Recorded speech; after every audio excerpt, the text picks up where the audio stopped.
Le chef de l'État, son Excellence Patrice Guillaume Athanas Talon, a aujourd'hui sacrifié à une obligation constitutionnelle prescrite par l'article 72 de notre loi fondamentale qui lui impose de faire l'État, de présenter à la représentation nationale l'État de la nation. C'est ce qu'il a fait aujourd'hui et comme tout député, j'ai assisté à cette cérémonie, un message qui véhicule un bilan à mi-parcours ou d'étape de l'action gouvernementale qu'incarne la rupture portée par le chef de l'État Patrice Talon. Et je puis dire que c'est un discours qui met en exergue les fruits des réformes entreprises depuis lors, qui ont commencé à porter leurs fruits dans tous les domaines, dans tous les secteurs.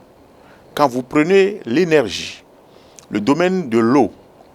le domaine des infrastructures, le domaine de la santé, le domaine de l'éducation, le domaine de l'agriculture,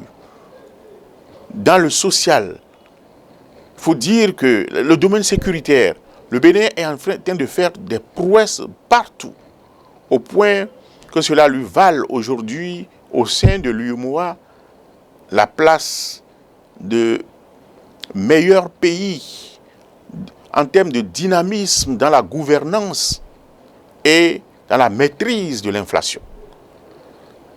Et à partir de là, les Béninois peuvent commencer à être fiers que même si nous n'avons pas totalement vaincu la pauvreté, le discours du chef de l'État est un discours qui permet aux Béninois de commencer à espérer pour dire nous sortons du lot, nous sortons la tête de l'eau et l'espoir est permis au regard de toutes les performances qu'on enregistre dans tous les domaines. Alors le chef de l'État dira que malgré ces performances qui permettent aujourd'hui qu'à l'école, par exemple, les cantines scolaires permettent que 75% dans 115% des écoles, 1 million d'écoliers puissent manger un repas chaud par jour, ce qui leur permet de les sédentariser. Si dans le domaine de la couverture en eau potable, dans les milieux ruraux, nous tendons vers les 73% de couverture, alors que nous étions à 35% en 2015. Si, dans le domaine de l'agriculture, nous faisons des prouesses au point où, en termes de produits vivriers, nous avons des performances et devenons donc premiers producteurs dans plusieurs domaines, les produits vivriers comme dans le domaine du coton. Si, dans le domaine des infrastructures, nous sommes parvenus aujourd'hui, avec l'asphaltage, à améliorer le visage de nos grandes villes, surtout Cotonou, regardez, et aussi augmenter le nombre de kilomètres de rues bitumées au Bénin, qui permet donc de faciliter la circulation, la libre circulation des biens et des personnes. Si, dans tous ces domaines, comme l'enseignement technique, nous faisons tout pour professionnaliser l'enseignement technique et permettre que nous allions la transition de l'école, l'enseignement général vers plus de formation pratique pour permettre que plusieurs de nos élèves étudiants qui sortent de nos centres de formation soient employables tout de suite. Alors malgré tout cela, si nous faisons tout cela, qui sont autant de performances, nous ne devons pas pavoiser et puis aller dormir sur nos lauriers,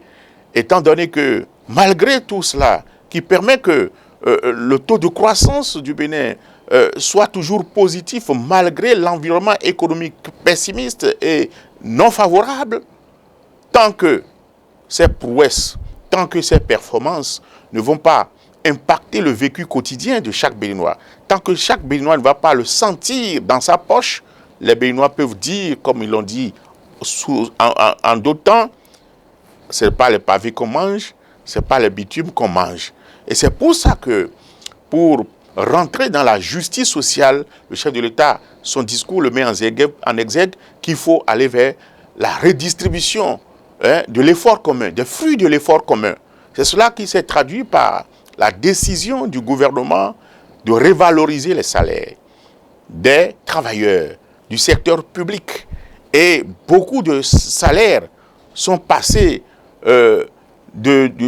presque du simple au double, j'allais dire près de 66% d'augmentation de ce salaire pour les gagnes petits,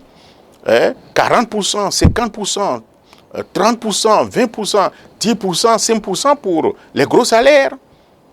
C'est une cagnotte de 60 milliards chaque année en termes d'augmentation de la charge salariale. Ce n'est pas petit. Tout cela va permettre d'améliorer le vécu quotidien des Béninois. Mais le chef de l'État a souhaité que cela ne s'arrête pas aux travailleurs du secteur public, mais que le secteur privé puisse emboîter le pas au secteur public afin qu'on aille à une hiérarchisation des salaires aussi dans le secteur privé. Tous les travailleurs, tant du public que du privé, fréquentant le même marché, il faut que le pouvoir d'achat qui s'améliore du côté du secteur public puisse être la même chose au niveau donc du secteur privé. Et je pense que cet appel a été lancé au patronat du Bénin pour permettre que dans le secteur privé, et les efforts soient faits aussi. Le SMIC est passé de 40 000 à 52 000, soit 30% d'augmentation. Et l'invite a été faite à tous les Béninois qui emploient de la main-d'œuvre domestique privée, de tout faire pour sortir les gens de la clandestinité, les payer désormais, les déclarer et cotiser pour eux pour que tout le monde sorte, donc tous les travailleurs sortent de la précarité. Donc voilà en gros ce que moi je peux retenir du discours de l'État, qui est donc un discours qui a présenté l'état de la nation. Et voilà l'état de la nation aujourd'hui. Et je ne vais pas oublier le domaine sécuritaire où le Bénin est menacé aujourd'hui par les attentats djihadistes. Beaucoup de mesures ont été prises pour recruter du personnel militaire, acheter donc de l'équipement, doter nos chefs, nos forces de défense de sécurité des moyens qui permettent donc de vaincre l'ennemi, non seulement en territoire béninois, mais d'aller jusqu'à les frapper en territoire étranger. Près de 80 milliards d'investissements ont été faits pour augmenter, améliorer la capacité opérationnelle de nos forces de défense et de sécurité par la création des points avancés, des points avancés et des bases opérationnelles avancées. Je pense que voilà en gros le contenu du discours du chef de l'État, et puis tous les Béninois, au regard de ce qui a été dit aujourd'hui, peuvent être fiers de l'action gouvernementale à la tête du pays, de notre pays, et dire que cela permet donc d'espérer.